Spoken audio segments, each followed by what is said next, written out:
ముందుగా మన తొలి వెలుగు ప్రేక్షకులందరికీ నమస్తే. వేములవాడల ఒక యువకుడు అంట దేవునికి లెటర్ రాసిండట, లేఖ రాసిండు దేవునికి. ఏమని రాసిండు చూడురు. ఇక ఎక్కువసేపు ఏం చెప్పను, జర్రంతసేపే చెప్తా ఇనూరి. ఓ దేవుడా, నీకు మతి ఉండే నా తల రాత రాసినవా? నీకేమైనా సొయ్యి ఉందా నా రాత రాస్తప్పుడు? ఎందుకు రాసినావు గిట్ట నా రాత అని ఉత్తరం రాసిండట. ఉత్తరం రాసి ఓళ్ళేని చూసి ఆత్మహత్య చేసుకోండి.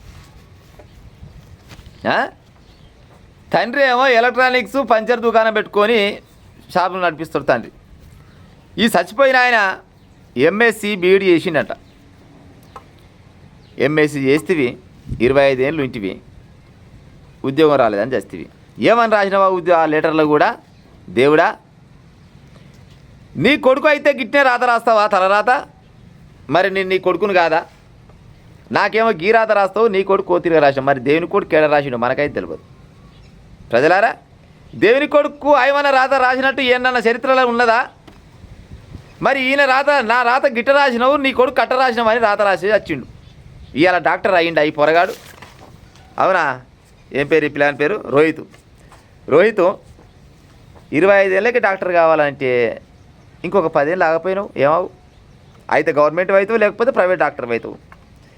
ఏడజల్ల గుట్టే ఆర్ఎంపీ డాక్టర్ అన్న కాకపోదువా? ఎంఎస్సీ చేసినావు కదా.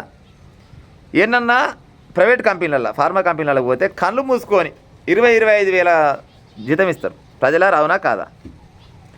ఆత్మహత్య చేసుకోవడం మహాపాపం. యువతి యువకులు జర అమ్మగారిని నా మాట వినోది.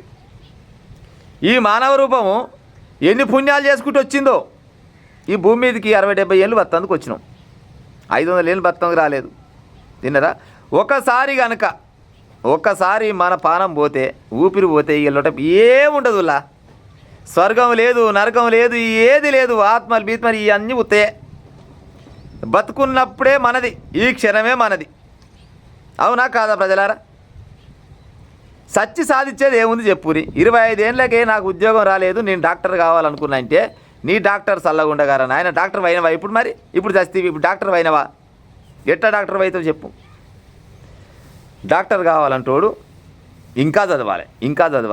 ఏదన్నా ప్రైవేట్గా పోవాలి, లేకపోతే అదంతా ఏది కానినాడు ఏదన్నా పని చేసుకొని బతకాలి. అంతేగాని ఉద్యోగం రాలేదు, నన్ను లవరిసి పెట్టింది, మయ్య కొట్టిండు, అన్న కొట్టిండు, అన్న తిట్టిండు, అమ్మ తిట్టింది, అప్పులు ఎక్కువైనాయి, లేకపోతే ఓడు మోసం చేసిండు, ఇట్లా చస్తే సావు పరిష్కారం కాదు. ఎట్లయితే చెప్పు. ఒక మహాకవి మంచి ఒక 4-5 లైన్లు రాసిండు. అనుకున్నవన్నీ జరగవు అన్నీ, అనుకోలేదని ఆగవు కొన్ని, అనుకోవడమే మనిషి పని. అవునా కాదా? అది ఎట్టయితో కాలంతో పాటుగా పోతుంటే ముందు ఎట్లుంటుందో అనేది నీ జ్ఞానం పైన ఆధారపడి ఉంటుంది. 25 ఏళ్ళకే డాక్టర్ కావాలనుకొని నువ్వు అయ్యమ్మ నాగం చేసి, దోసగాల నాగం చేసి, కొన్నోళ్ళని ఎవరి పేరు నింపకుండా పుత్త పుణ్యానికి ఆత్మహత్య చేసుకుంటేవి. రోహిత్, ఏం సాధించినావు చెప్పు? సచ్చి సాధించేది ఏది లేదు ప్రజలారా. అవునా కాదా చెప్పురి. మానవ రూపం అంటే ఉత్తైనా వస్తుందా? అన్ని రూపాలల్లో ఇప్పుడు ఉన్న దాంట్లో మానవుడు మంచి మేధస్సు కలిగినోడు. అన్ని అందాల ఇవాళ గుండె తీసి గుండె పెడుతురు. గసమటి జ్ఞానం కలినోడు మనిషి. ఈ మనిషి జీవితం పోయినాక, నువ్వు సచ్చినాక ఏమి సాధిస్తావు చెప్పు?